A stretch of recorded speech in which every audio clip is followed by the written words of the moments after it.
Por que que a mãe muitas vezes tem mais carinho por um filho do que por outro? Bom, primeiro, há muitas questões aí inconscientes dentro dessa relação. Muitas vezes a mãe rejeita o filho porque esse filho ele traz partes dela mesma que ela mesma não quer olhar. Pode ser que essa mãe também esteja projetando a relação dela com o pai da criança na criança e ela não consegue olhar, principalmente quando tem culpa, quando tem arrependimento, quando tem raiva, quando tem ranço, tá? Outras questões que podem estar ligadas com questões parecidas também dessa criança com alguém que foi excluído da família, às vezes um tio, uma tia, uma avó, e essa criança ela também traz esses traços, né? Lembrando que a gente não parece só com o nosso pai e com a nossa mãe, a gente traz parte do sistema do nosso pai e parte do sistema da nossa mãe, então é toda aquela misturinha que muitas vezes acessa aí gatilhos de dor, tá? Outra coisa que pode estar acontecendo é que às vezes a mãe cria muita afinidade com um filho. Às vezes o mais novo ou o mais velho, então tudo vai depender da relação que eles têm. Às vezes o mais novo, ele começa a perceber na mãe o que falta para ela. E muitas vezes ele manipula, muitas vezes ele traz para ela aquele frescor, ele traz aquela jovialidade, ele traz também a parceria, a alegria, ou às vezes ele se torna parecido com ela justamente para chamar a atenção, e aí a similaridade faz com que essa criança também fique, né, do lado da mãe. E muitas vezes ela também compete com o mais velho, porque ela quer ter um lugar, e para ela ter um lugar, ela precisa fazer algo. Então, essas questões, por mais que elas sejam inconscientes, muitas vezes as pessoas não têm essa percepção. Porque é muito difícil da gente perceber quando a gente está dentro de um padrão, a gente não consegue enxergar.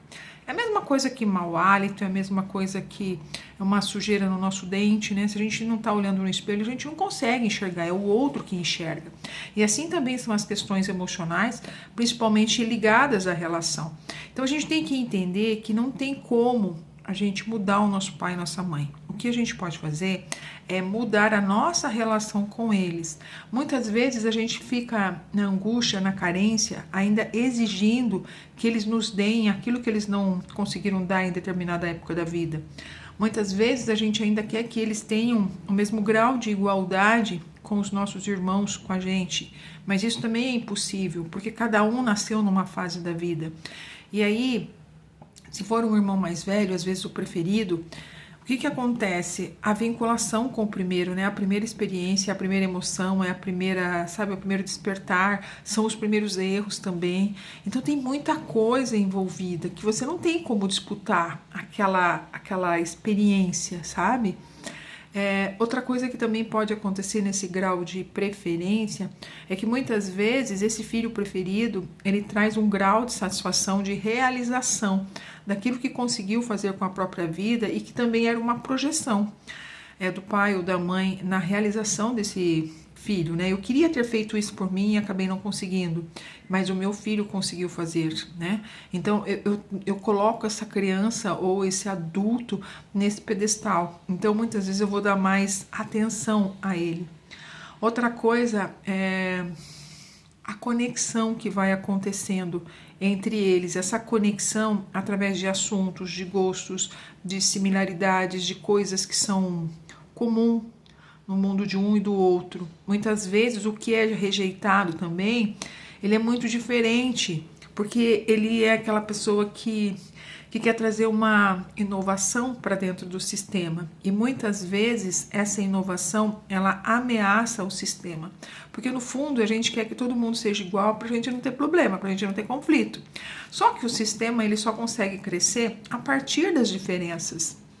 Então a gente se une a uma pessoa diferente da gente, justamente porque a gente precisa crescer, a gente precisa se desenvolver, a gente precisa conhecer um ponto de vista diferente, a gente precisa experimentar coisas diferentes. Então tudo isso vai somando ao olhar dessa pessoa que não consegue se identificar com o filho, porque não tem características, não tem ali pontos de vista em comum, porque não tem ali uma química.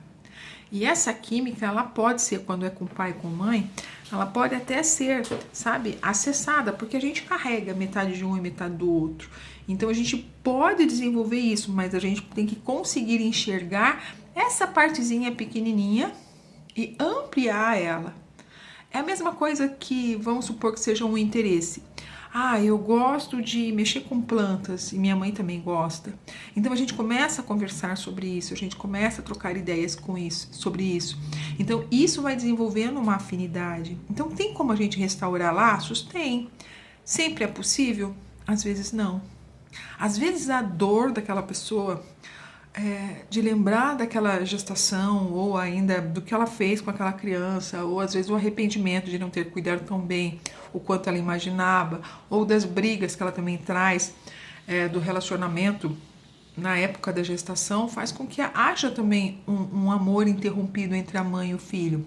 Às vezes esse amor interrompido, essa sensação de desconexão vem de um momento lá, sabe, de uma criança que tenha ficado internada no hospital, ou da mãe ter ficado doente, ficado longe dessa criança. Então existe aí uma desconexão que vai provocar esse amor interrompido. É como se um estivesse esperando o outro e esperou e não apareceu, não veio. Mas naquela época também não havia entendimento, né? A criança, ela não tem entendimento até 5, 6 anos. Depois disso que ela começa a interpretar a vida justamente pelo amadurecimento neurológico. Mas o que a gente mais se queixa na vida é justamente sobre aquilo que a gente não recebeu, de uma fase da vida, e é justamente essa fase que a gente esqueceu. A gente esqueceu que recebeu carinho, a gente esqueceu que recebeu cuidado, que recebemos um bom banho, que a gente fazia birra, que a gente fazia manha, que a gente não dormia, que a gente incomodava. A gente esquece de tudo isso. E a gente esquece também do quanto o outro ele se disponibilizou ali para cuidar da gente naquele momento. A gente não consegue entender que isso também foi renúncia, que isso também foi uma forma de amor.